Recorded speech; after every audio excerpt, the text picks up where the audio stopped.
রাজ্যের অতি সংবেদনশীল বুথগুলিতে সিআরপিএফ মোতায়েনের সিদ্ধান্তকে চ্যালেঞ্জ জানিয়ে তৃণমূল কংগ্রেস আদালতে পৌঁছায়। সেই দায়ের করা মামলা খারিজ করে দিল কলকাতা হাইকোর্ট।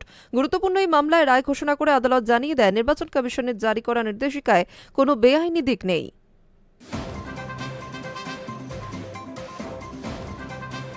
রাজ্যের অতি সংবেদনশীল বুথগুলিতে সিআরপিএফ মোতায়েনের সিদ্ধান্তকে চ্যালেঞ্জ জানিয়ে তৃণমূল কংগ্রেসের দায়ের করা মামলা খারিজ করে দিল কলকাতা হাইকোর্ট।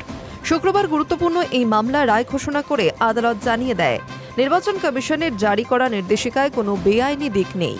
আদালতের পর্যবেক্ষণ, অবাধ ও শান্তিপূর্ণ ভোট গ্রহণ নিশ্চিত করতে কমিশন যে সিদ্ধান্ত নিয়েছে তা আইনসিদ্ধ এবং প্রয়োজনীয় বিধি মেনেই করা হয়েছে। গত 18 এপ্রিল নির্বাচন কমিশনের তরফে একটি নির্দেশিকা জারি করে জানানো হয়েছিল, বিভিন্ন গোয়েন্দা রিপোর্ট এবং স্থানীয় সূত্রের ভিত্তিতে রাজ্যের একাধিক অতি সংবেদনশীল বুথে কেন্দ্রীয় রিজার্ভ পুলিশ বাহিনী বা সিআরপিএফ মোতায়েন করা হবে। কমিশনের বক্তব্য ছিল, ভোটারদের নিরাপত্তা, আইন শৃঙ্খলা রক্ষা এবং ভয়মুক্ত পরিবেশে ভোট গ্রহণ নিশ্চিত করতেই এই সিদ্ধান্ত নেওয়া হয়েছে। সেই নির্দেশিকাকেই চ্যালেঞ্জ জানিয়ে আদালতের দ্বারস্থ হয়েছিল তৃণমূল কংগ্রেস।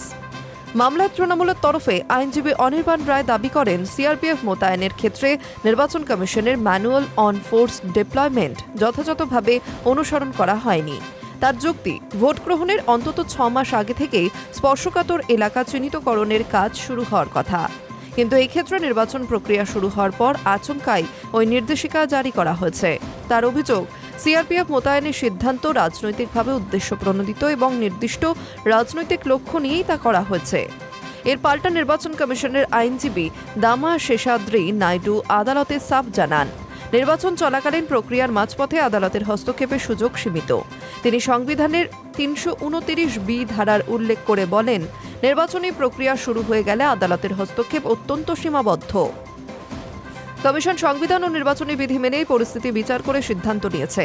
2023 সালের ম্যানুয়াল অন ফোর্স ডিপ্লয়মেন্টের 1.3 ধারায় স্পষ্ট বলা আছে, আইন শৃঙ্খলা পরিস্থিতি নিয়ন্ত্রণ, ভোটারদের আস্থা বৃদ্ধি এবং ভয়মুক্ত ভোট নিশ্চিত করতে প্রয়োজন অনুযায়ী কেন্দ্রীয় বাহিনী মোতায়েন করা যেতে পারে।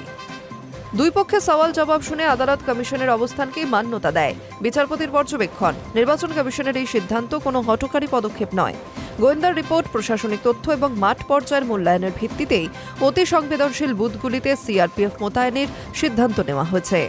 আদালত আরও জানায়, স্পর্শকাতর এলাকা চিহ্নিতকরণের কাজ আগেই শুরু হয়েছিল এবং সংশ্লিষ্ট জেলা প্রশাসন, জেলা ম্যাজিস্ট্রেট ও পুলিশ সুপাররা পরিস্থিতি সম্পর্কে অবগত ছিলেন। আদালত স্পষ্ট জানিয়ে দেয়, সিআরপিএফ কোনো রাজনৈতিক দলের বিরোধী বা শত্রু নয়।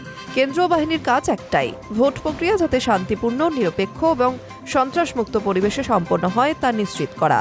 সেই কারণেই অতিরিক্ত সংবেদনশীল বুথে সিআরপিএফ মোতায়েনের সিদ্ধান্তকে বেআইনি বলা যায় না। কলকাতা হাইকোর্টের এই রায়ে রাজ্যের নির্বাচনী আবহে তাৎপর্যপূর্ণ বার্তা গেল বলেই মনে করছে রাজনৈতিক মহল। আদালতের এই পর্যবেক্ষণের পর স্পষ্ট, সংবেদনশীল বুথে কেন্দ্রীয় বাহিনী মোতায়েনের ক্ষেত্রে নির্বাচন কমিশনের সিদ্ধান্তই চূড়ান্ত এবং তাতে আইনি বাধা নেই। ভোটের মুখে এই রায় নির্বাচন কমিশনের অবস্থানকে আরও শক্তিশালী করল বলেই মত ওয়াকিবহাল মহলের। Hi news network.